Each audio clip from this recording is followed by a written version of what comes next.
Hi, my name's Patrice Halliday-Larsen and I'm a Stampin' Up demonstrator. Today I'd like to share how quick and easy it is to make this fun gatefold card. So when I'm saying about a gatefold card, the difference between a gatefold and a standard card is the gatefold opens from the middle. Okay, so what I started off with is a piece of card and I've cut it at 14.8 in height. And then I've scored it at 5 centimetres and 15 centimetres. And then I've also put a small mark at the top of the 20 centimetre mark. Now normally when I'm doing a gatefold card I would cut down here, but because I want to do the fancy little fold like this, I've actually left it uncut and put the mark. So what I'm going to be doing is I'm going to use the Rose Wonder bundle and I'm going to start off by inking the big rose stamp. I'm using Stays On because I want to watercolour the image. So I'll just give it a good inking, and then what I'm going to be doing is lining the top of the leaf up with the little mark that I've put on top of the card.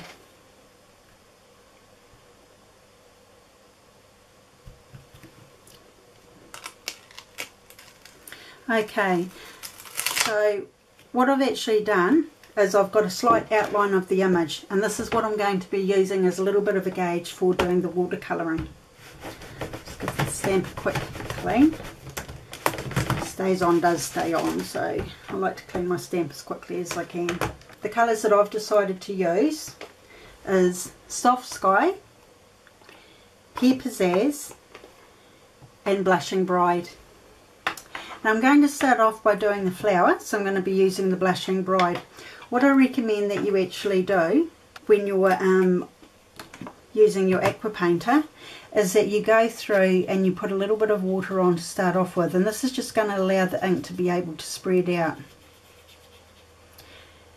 Now on the inside of the flower, of course, you want to be a little bit more careful because you don't want to put the ink over the edge, but on the outside area it doesn't matter because you're going to be cutting that off anyway. So I used my ink pads and I squished the centre of the ink pad, and then I'm going to pick the ink up from there. So I start off by giving it a good solid colouring all over. Okay, so now that I've given all of the background a bit of a full covering, then what I'm going to do is I'm going to pick up some more of the re-inker and I'm just going to be inking portions of the stamp, just so that I can get a little bit of shading and get some areas that are darker than others.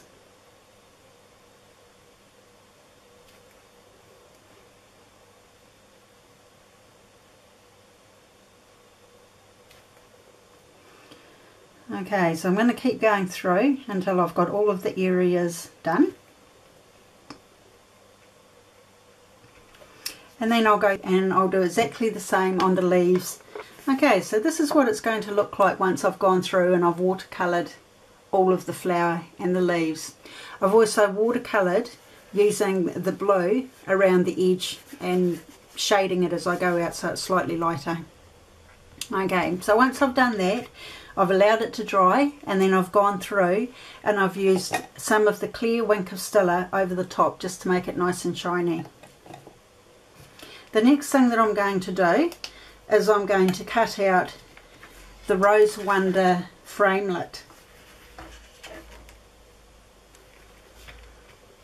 And then I'm going to use my little brush because it's perfect for getting all these little bits out. So I just want to keep the main outline, and I'm not going to be using the bits in the middle. But there's nothing from stopping you from keeping them, because you can always make a different coloured outline and you can use these little pieces and stick them on the inside. Okay, so the next thing that I'm going to do is I want to adhere this on to the front of the card.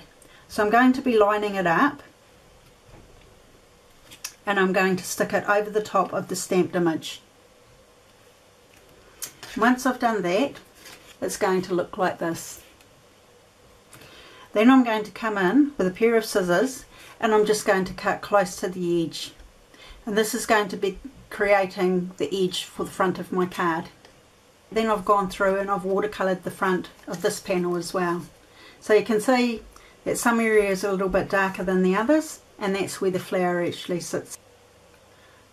All of the products that have been used on this card you can actually purchase through a Stampin' Up demonstrator. So if you don't currently have a demonstrator in New Zealand, I'd love the opportunity to be yours. Thanks for taking the time to watch my video. Bye!